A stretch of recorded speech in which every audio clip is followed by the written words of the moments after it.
Well, we ain't making hay today, that's for sure. Today is June 17th, and I actually cut this field and one other 3-acre alfalfa field on May 10th. So we are over our 28-day number when it comes to cutting alfalfa. Now this one I wanted to give a lot longer because it was that new seeding. I wanted to let some alfalfa come in, the grass grow. So we're gonna cut this when we cut those fields out there, which will be in about a week and a half, 2 weeks. I don't really know, it depends what the weather does. But the other field is ready to go. Problem is, we still have about 8 acres of first cutting to do, and it's the farm that is the farthest away. The plan that is to mow it, ted it. I got a buddy that might rake it, and I'm gonna big bale it. We're not gonna small bale it. It's just too much to worry about this time of year, and it's so far away. I do want some big bales of horse hay, so that's why we're gonna big bale it. The problem is, again, we just have had probably the crappiest haymaking weather I've ever dealt with. Now I've only farmed for 4 years, but this is definitely the wettest spring that I've ever had to deal with. So while we wait for the weather to cooperate, we do have some spraying that needs to get done. I got a jug of Prowl here yet. Prowl H2O, right there's the label. We got to get this sprayed on the grass fields that we just made last week. So we're going to try to do that sometime this week. However, the IBC tote that I pulled out of the weeds that we had sitting way out the steer barn back in the spring, somehow I got a big old hole in it. And it's not going to hold water. So I texted a buddy. I said, do you happen to have any old IBC totes sitting around? He's like, sure thing. He hooked me up with one. We got to get it rinsed out. I have no idea what ProSoft TC9700 is.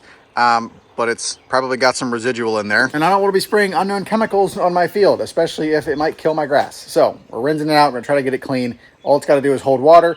I'm gonna put like 100 gallons in it. And then when we go spray, I use a 5-gallon bucket, which if you watch my spraying video, I'll link it up here. Go watch it. You saw the process, how I did it. I'll try to explain it better in this video when we do spray. Just did a quick Google search. ProSoft 9700 is some sort of adhesive used in paper making. I'm not sure if I mentioned in a video, but I'm gonna run over what we did to this tractor. It was at the shop. They replaced the PTO clutch in this thing. The clutch material was completely gone and the clutch itself was actually warped. So it was definitely spinning and getting hot. $3 grand. $3 grand for a 70 horse loader tractor to get a PTO clutch replaced. Yeah, that's frustrating. I saw a video recently and I forget who it was. I really wish I remember who it was, but he was a southern farmer, I think down in Mississippi or something. And he made a video talking about it's not his place to complain about when it does rain, when it doesn't rain, when things break, when yields are low, because his faith in God and trust that God will provide what he needs when he needs it is so strong. And I aspire to be like that, because it is really easy to stand here right now and look outside and see how gloomy and cloudy and wet it is, knowing that I got hay that I need to make, knowing that I just spent $3,000 on a tractor repair. Pretty easy to complain. And I think as farmers, we do a really good job at complaining, but we don't do a good enough job at being thankful for the good thing. And so I'm going to stand here and I'm going to look around my barn and be thankful for all the hay that I have in my barn, dry hay that is good hay and that is worth something. I'm going to stand here and be thankful that currently none of my machines are broken and everything is working as it should. So again, as much as I want to stand here and complain and bicker about the circumstances, I'm going to choose to trust God, because frankly, that's really all I can do right now. Well, it is a hot, humid afternoon, but we're over here spraying today. We made it over here to the field with our BTO spray rig. That's what I like to call this thing. I have enough Prowl that I bought back in the spring to spray this field and like that pasture. This field is the worst field over here in this kind of area that I farm.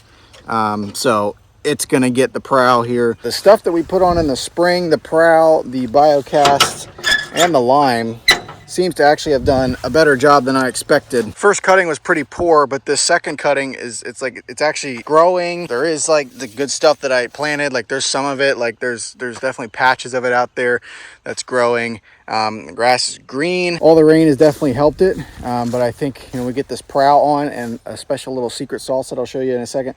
And then probably some nitrogen we'll put on, broadcast some AMS. This field will probably do all right second cutting, better than I was hoping at least. Here's our secret sauce. This is actually thunderstorm fertilizer that I bought for my food plots in preparation for a food plot I was doing 2 years ago, but I wasn't able to get my hands on a sprayer. So this has actually been sitting in my barn for a little bit. And quite honestly, I don't know if it's going to work, if it's going to do anything. The NPK number is 132. And then it's got a lot of other micros in here as well. So it's kind of just a mixture of a lot of different stuff. And I was like, you know what? I just haven't used it on my food plot yet. And I've got this field that kind of is lacking some stuff. So let's throw it in with the prow and see if we can do kind of a weed and feed thing here. Now, back in the spring, we put Biocast on here. It is a very similar thing to this.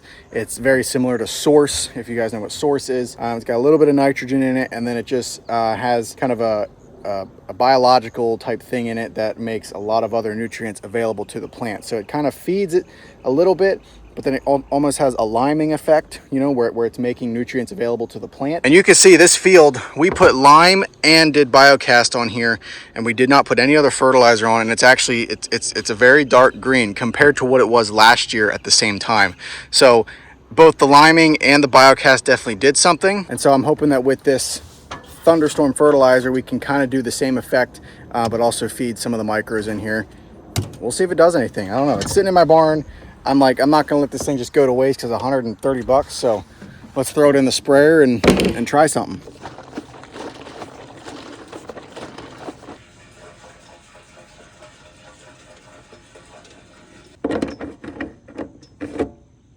The jug says it does 2.5 acres, but I have 5 acres worth of prow here, and there's 5 acres up here. So I'm gonna run half a jug in the first tank, and then I do a second tank, 50 gallons at a time.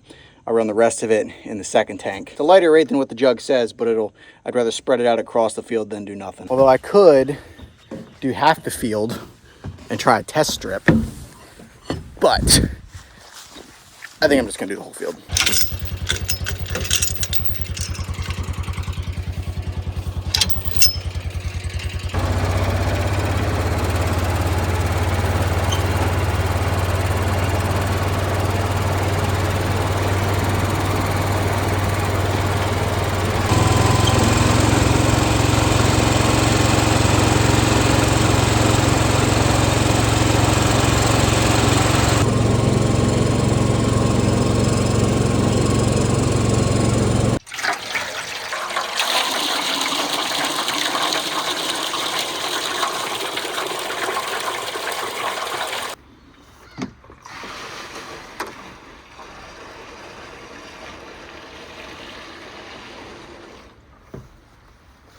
Kind of glad that my old tank broke because the old one had a terrible ball valve on it. Now I could have gone to Tractor Supply and got a new valve for it, but you know, this saves me from having to do that.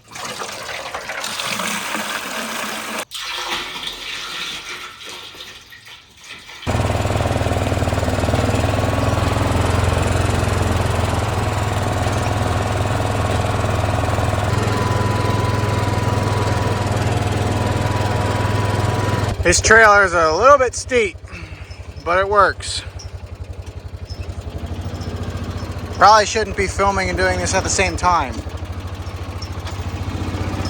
Come on, girl. Come on, girl. Come on, girl. Come on, girl.